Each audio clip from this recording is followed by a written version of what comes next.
None of us possesses anything.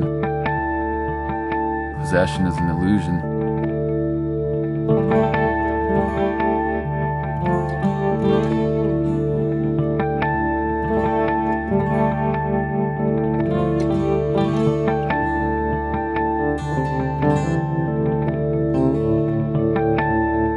Things just keep rolling in this universe. They keep rolling into our hands and out, just as we need them and just as we need to let them go. If we grasp them, that's when we suffer. If we just let them slide through our hands, then it's like you're surfing through the universe. It's like a liberation.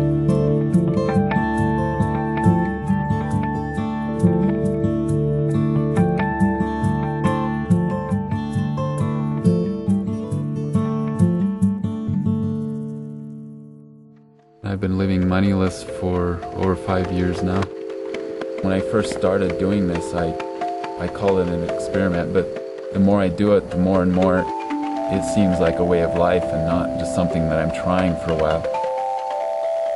Well, I used to live in Boulder, Colorado. I was in severe depression when I lived there and sick of the rat race. And I had a friend that had moved to Moab. And Moab's the kind of place where there's very little judgmentalism. It's small enough that I walk down the street and always recognize somebody. And there's things to forage here. And I thought, well, I'll just quit my job in Boulder and come here. That's when I really started whittling down possessions and money, started living more and more simply. Whatever comes along at random, that's where I stay. Basically. I have a cave up the canyon that I stay in. I've got a stash of food up there. And then I house sit a lot in Moab. Like, it's kind of a word of mouth thing. People ask me to house sit. And then friends tell friends. Last winter I spent most of the winter indoors in houses. Before I started living this way, I was working with the homeless. And the idea of being homeless terrified me.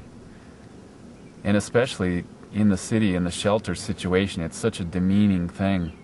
It's just like an industry where you herd people in and herd them out.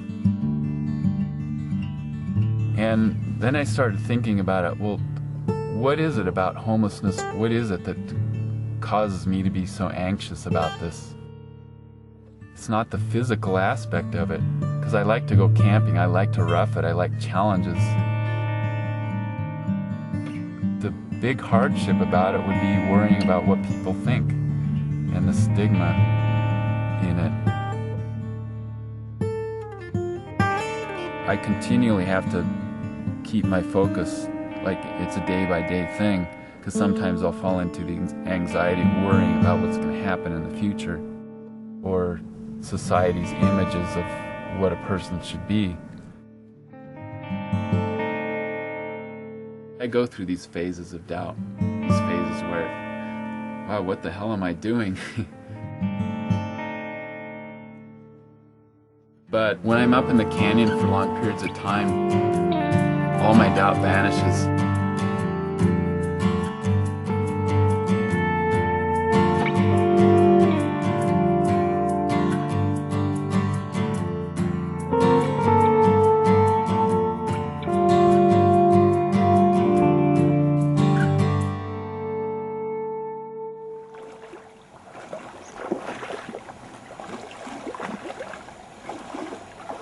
Nature provides everything exactly as we need it in the moment, and even hardship and death and pain, if we accept that as nature doles it out to us in the moment, we evolve, and that's natural selection.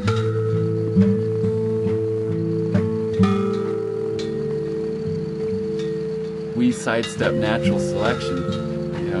We don't have faith that nature takes care of the balance.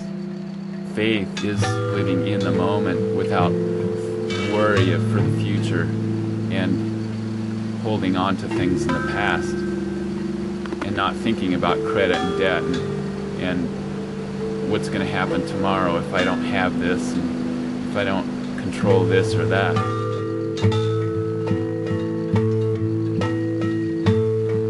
How did money enter into this whole scene of nature, into this Eden? So what is money? It's an attempt to control credit and debt. Trade is not a bad thing, but it's like control of trade is what got us into the mess we're in. If it looks good, then continue with it, but if it doesn't, we should experiment with trying to live without that control of credit and debt.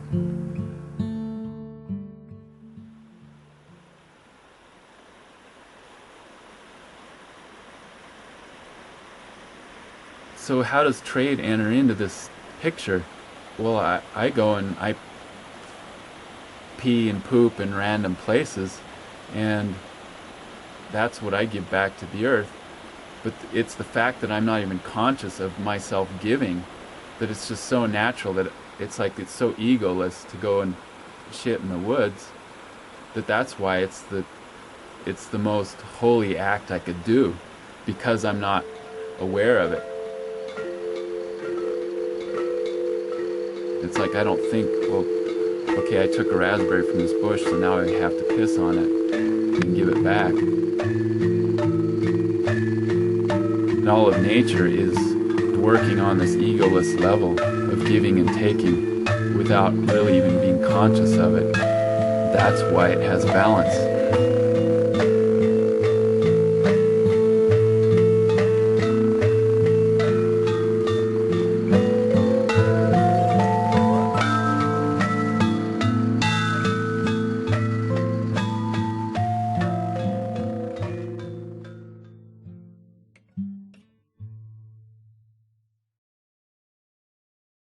Hi. When I was about 27, I went into the Peace Corps, spent 2 years in the Andes in Ecuador, and then came back to the States, and I had kind of a reverse culture shock. The rampant materialism was kind of disconcerting. Then I went to Alaska. It was like a couple years before India. I wanted to try my hand at hitching back to Moab, Utah from Alaska, and to see if I could do it, and I left Alaska with $50 in my pocket. And when I got back to Moab, I counted my money and I had $25. And I thought, wow. And then I thought of all the things I spent money on, and it was like things that I didn't need, like candy and a beer, whatever, you know, stuff that I didn't need. It amazed me, and that was the first time I thought, it's totally possible to live without money.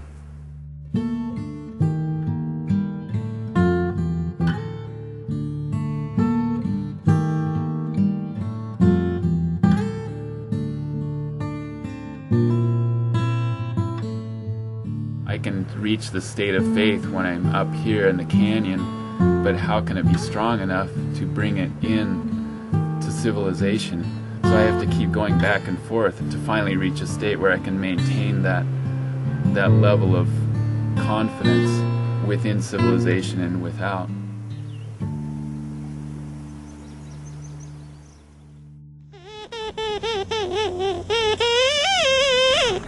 Let's see, a day in my life. When I'm around town, I get up and walk around town and chat with folks that I meet along the way, and check email, and I get food from dumpsters sometimes, and sometimes people give me food. People don't realize how fresh food is thrown away, like most every day. A lot of times things are thrown away, they're not even expired yet. I kind of emulate the raven, or I'm like a scavenger of society. I've never asked for food, but so far out of 5 years I haven't gone a day hungry. You know, I've gone half a day hungry, you know, and then I'll get food. What is badly?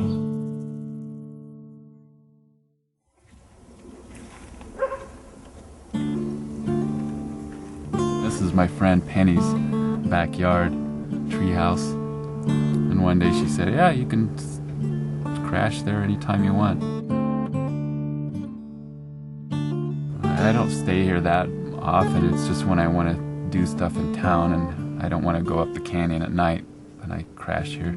And it's a good drop-off point for stuff.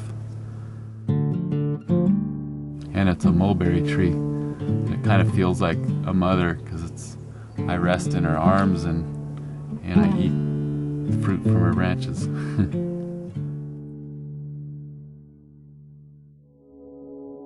I recently started a blog, which I write a few things in occasionally.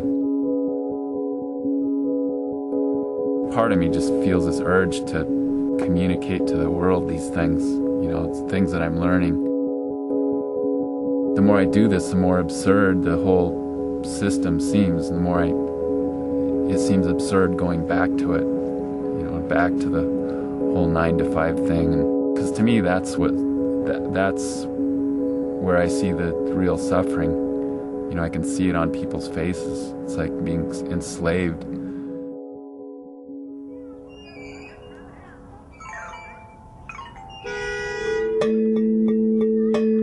It's strange when people like that sometimes will feel sorry for me. Sometimes I'll throw it back at them and I'll say, well, do you really think that I'm suffering more than you are? Or that I'm suffering at all? They're the ones that are popping the antidepressants to get through the day so that they can be the cog in the machinery. The root of mental illness is our attachments and our ego. And what society does, instead of getting to the root of the problem, they give you numbing things like antidepressants and alcohol or television or retreats or whatever. Wealth is an addiction, and it's hiding big wounds that are inside of people.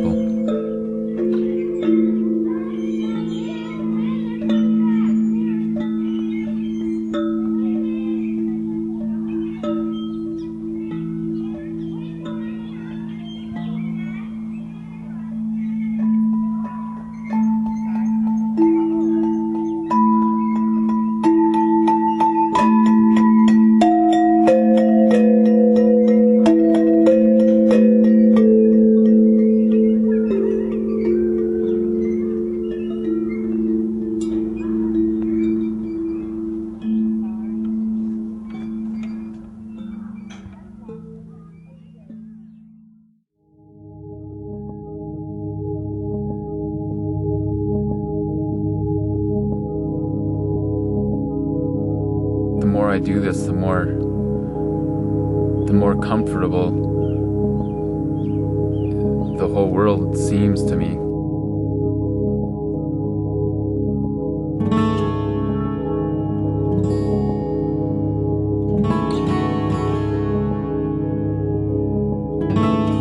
This whole universe is my home. Everywhere I go, it's home.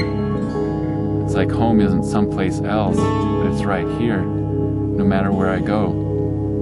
And everything I need comes when I need it.